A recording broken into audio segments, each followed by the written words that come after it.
한 가지만 여러분들에게 부탁드리고 싶은 게 있습니다. 평소에는 예배 드릴 때 말씀을 경청하는 걸로 충분하다고 생각됩니다만 오늘 말씀은 약간은 좀 이렇게 맛이 없다고 할까요? 좀 이론적인 얘기 같이 들릴 수도 있는 거고 또 그러다 보니까 좀 문장이 길어지고 그래서 평소엔 제가 이런 부탁 안 하는데 홈페이지에 토시도 틀림없이 원고가 다 올라가 있습니다. 우리 교회 홈페이지에. 오늘 설교 듣고 혹시 충분하다고 생각되는 분들은 괜찮은데 조금 확인하고 싶은 부분이 있다고 생각되는 분들은 원고를 한번 읽어주시면 여러분들에게 절대로 손해가 안 가는 굉장히 중요한, 저는 이렇게 원고를 많이 다듬어 본 적이 없습니다. 평소에도 서너 번은 다듬지만 이렇게까지 많이 다듬은 적은 없습니다. 그렇기 때문에 그 원고를 한 번씩 좀 읽어봐 주셨으면 좋겠어요. 그리고 여러분들이 우리가 할 일 중에 제일 중요한 게 지난 몇 주간도 강조했듯이 생명을 구원하는 전도, 선교 아니겠습니까? 선교하는 데 있어 제일 중요한 것은 희망입니다. 소망. 우리가 가지고 있는 부활의 소망에 대한 이야기에 대해서 우리가 막힐 때가 많습니다. 믿지 않는 사람들이 우리에게 반문하고 따지고 들어올 때 막힐 때가 많거든요. 여러분 자신이 좀 더 충분하게 부활에 대한 이해가 있는 것이 전도하고 선교하고 생명 살리는 일의 가장 핵심이기 때문에 꼭 좀 읽어봐 주셨으면 좋겠습니다. 제가 그렇다고 안 읽었다고 뭐라고 할 수도 없고 확인할 방법은 없습니다. 확인하고 싶지도 않고 하지만 여러분들이 읽으시면 우리 모두에게 다 유익하리라고 생각해서 말씀드리는 겁니다. 오늘 읽은 말씀 요한복음 11장 25절 말씀을 보면 예수님께서 나는 부활이요 생명이니 이렇게 말씀하신 게 기록되어 있죠. 나는 부활이요 생명이니. 그런데 한번 따져보면 아직 십자가를 지시기도 전이에요. 십자가 지시기도 전이죠. 근데 예수님은 죽지도 않으신 분이 나는 부활이요 생명이니 이렇게 말씀하셨어요. 물론 우리 다 아는 대로 곧 십자가 지실 테니까 그 사건을 전제로 말씀하셨다고 좋게 이해할 수도 있어요. 네. 그렇지만 나는 십자가 지고 죽지만 사흘 만에 부활할 것이다. 이렇게 말씀하신다면 조금 이해가 되는데 그렇게 말씀하시지 않고 나는 부활이다. 부활할 것이다가 아니고 부활이다. 내가 부활이다. 이 얘기예요. 그리고 또 특별하게 나는 부활이요 생명이라는 표현을 통해서 부활과 생명을 한꺼번에 묶어서 말씀하셨던 거 우리가 좀 주목해 볼 필요가 있습니다. 그냥 1년에 한 번 부활절 즐겁게 지내는 걸로 우리가 넘어가서는 안 되고 그렇기 때문에 우리 교회 예배를 연구하는 분들의 예전에 의하면 부활에 대해서는 다른 절기에 대해서는 그때 한 번만 해도 괜찮지만 부활은 가능한 한 성령 강림 주일까지 그 전까지는 부활을 계속 강조하고 가르치라고 하고 있습니다. 그래서 부활절 지난 지가 벌써 몇 주가 지났는데 여태 부활 얘기시냐 이렇게 생각할지 모르지만 그만큼 중요한 우리 모두에게 그만큼 중요한 이거 빠지면 우리 아무것도 아니에요.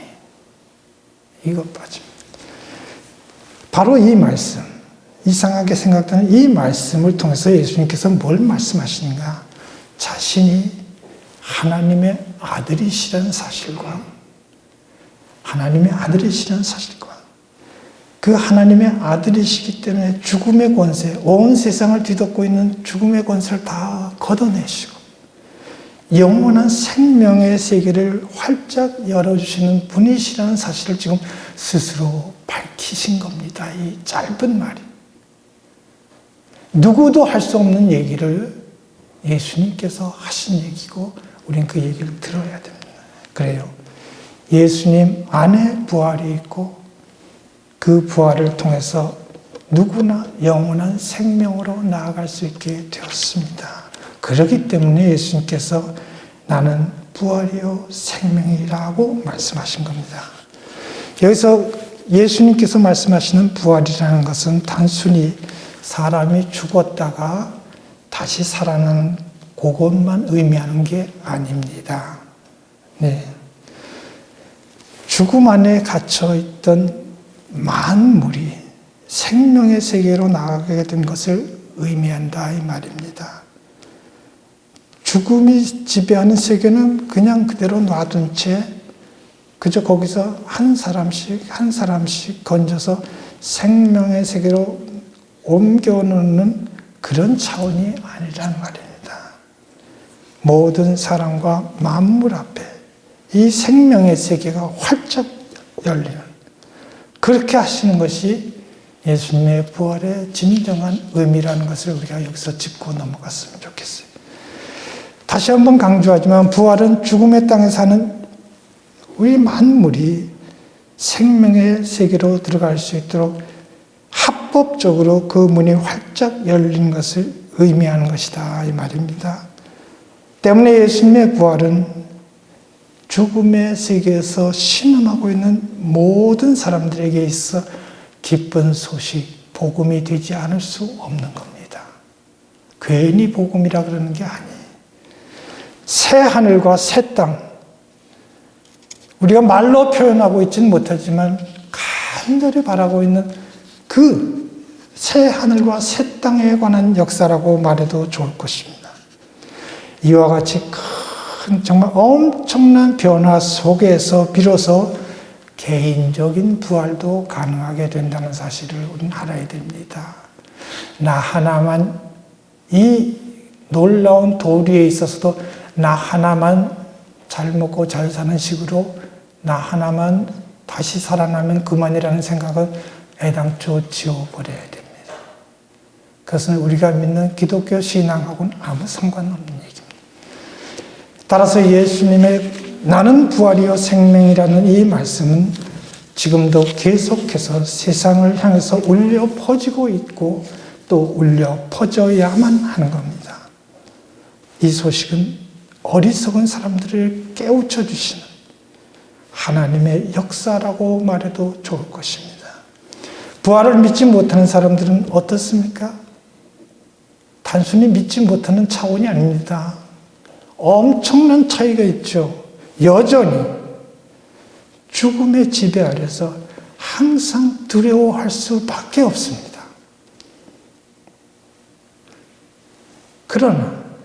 그러나 믿는 사람들은 비록 지금 온 세상의 고난의 소용돌이 속에 휘말려 있다고 그럴지라도 희망적으로 미래를 내다볼 수 있는 겁니다. 왜? 예수님께서 부활하셨기 때문에.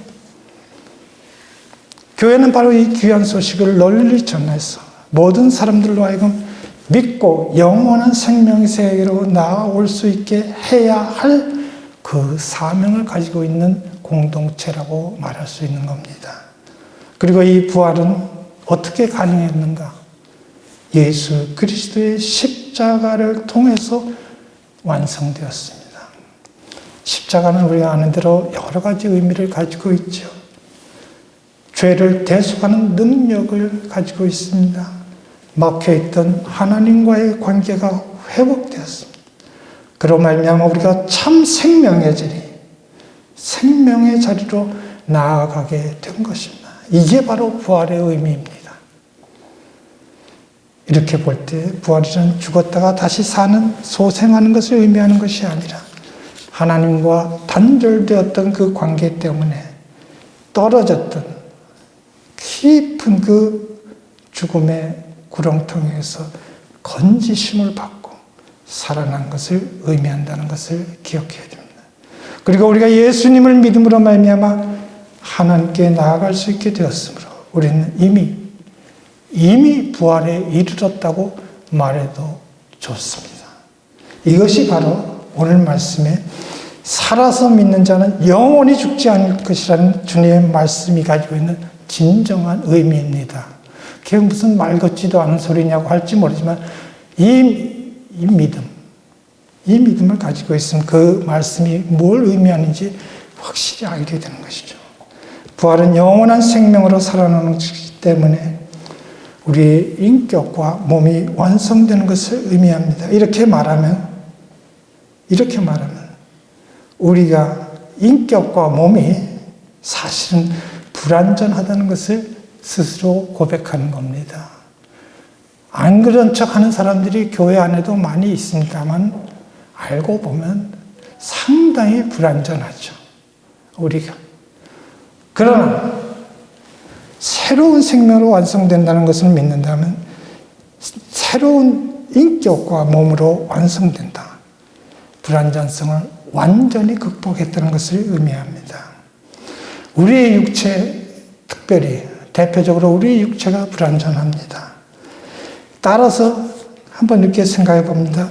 만약에 우리가 이 불완전한 이런 몸으로 다시 살아날 것 같으면 어떻게 되겠어요? 여전히 우리는 다시 살아난다고 할지라도 시간과 공간의 제약을 받을 수밖에 없고 여전히 아플 수밖에 없고 여전히 쇠약해질 수밖에 없습니다. 일찍이 사도 바울도 그렇기 때문에 이런 몸 가지고서는 하나님 나라를 이어받을 수 없다고 말했던 것이죠. 오히려 이 불완전한 육체를 벗어버릴 때, 벗어 던질 때 우리는 새로운 몸으로 부활하게 될 것이다 이 말입니다. 인간의 몸을 입고 이 땅에 오신 예수님께서 그 몸이 십자가에 달리셨다는 것은 다른 말로는 그 육체를 폐기하셨다.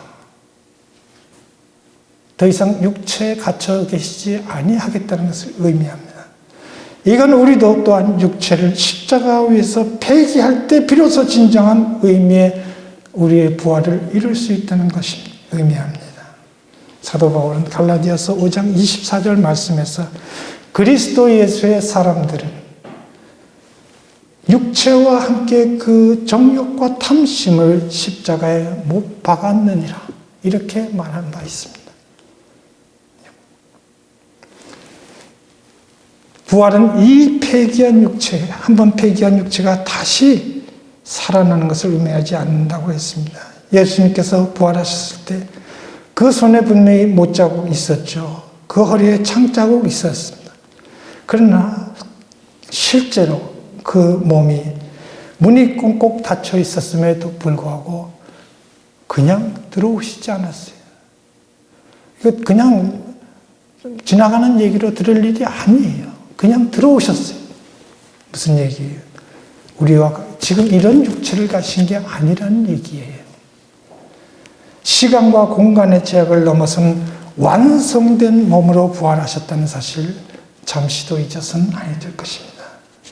우리가 흔히 이 부활을 얘기할 때 달걀 껍데기를 깨고 나온 병아리로 비유하는 경우가 많은데 한번 깨어진 그 껍데기는 다시 붙여지지 않습니다.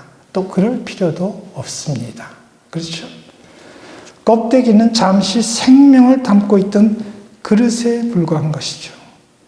이제 병아리라고 하는 새로운 생명체가 태어나면서 그 껍데기는 깨어져 버렸습니다. 병아리는 껍데기와는 상관없는 완전히 새로운 생명체입니다. 행여나 껍데기가 깨어지지 않으면 오히려 그 안에 있던 생명이 살 수 없습니다. 죽습니다. 부활도 마찬가지라고 생각합니다. 우리의 육체는 달걀 껍데기와 같아서 깨어져야 합니다.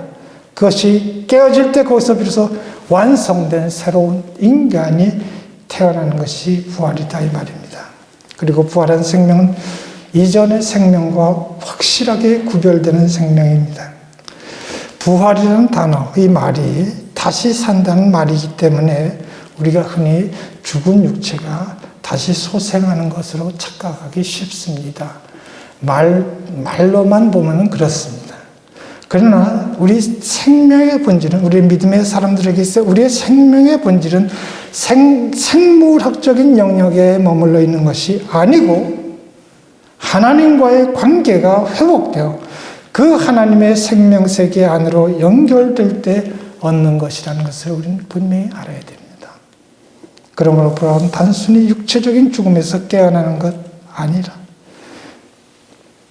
하나님과의 단절을 극복하고 회복하고 영원한 생명의 시작이라고 말해도 좋을 것입니다. 예수님의 부활은 죽음으로 막혀있던 세계 속에 영원한 생명으로 나아갈 수 있는 길을 열어놓으신 사건이라고 했습니다. 단순하게 한 청년이 십자가에서 비참하게 죽었다가 다시 살아났다는 그런 이야기가 아니다 이 말입니다. 사람들은 예수님의 부활 사건은 그런 차원에서 다루려고 하기 때문에 과학적으로 있을 수 없는 이야기다. 제자들의 신앙이 만들어낸 허구, 신화에 불과하다는 등 엉뚱한 이야기들을 지금도 하고 있습니다. 그러나 예수님의 부활은 한 청년의 부활이 아니라 만물의 부활이며 죽음의 세계를 통틀어 생명의 세계로 옮겨놓는 그런 사건이라는 사실을 알아야 합니다. 하나님께서는 죄 때문에 막혀있던 생명의 세계를 예수님의 십자가 대속의 은총을 통해서 활짝 열어놓으셨고 누구나 믿으면 그리로 들어갈 수 있다는 새로운 법을 공포하신 것이 바로 부활의 기쁜 소식인 겁니다. 부활과 생명이신 그리스도 안에 있게 되면 모든 만물이 그 부활에 이르게 됩니다. 죽음은 더 이상 그리스도 안에 있는 사람들을 위협할 수 없습니다. 사망에서 오는 화살은 더 이상 그리스도 안에 있는 사람들에게 미칠 수 없는 무력한 것이 되고 말았다는 말입니다. 여러분, 부활을 통하여 우리에게 주어지는 생명은 썩지 않고 쇠하지 않으며 더러워지지도 않는 영광스러운 새 생명입니다. 육체적인 생명과 차원이 다른 완성된 새 생명입니다. 옛 삶의 재생이 아닌 완전히 새로운 삶의 시작을 의미한다고 했습니다. 예수님의 십자가와 부활은 우리를 죄에서 구원할 뿐 아니라 영원한 생명을 가진 완성된 인간이 되게 하시기 위한 참으로 놀라운 하나님의 역사인 것입니다. 그러므로 우리의 부활은 지금보다 조금 더 나은 모습으로 살아나는 것이 아니라 완벽한 인간으로 새롭게 살아나는 것을 의미합니다. 하나님의 형상으로 완성된 모습으로 살아나게 될 것입니다. 이런 완성된 인간과 피조물, 모든 피조물이 다 함께 하나님을 찬양하는 세계가 바로 하나님 나라인 것입니다. 그 하나님 나라 백성으로 날마다의 삶 속에서 승리를 이어가는 참으로 복된 하나님의 자녀들이 다 될 수 있기를 간절히 바랍니다.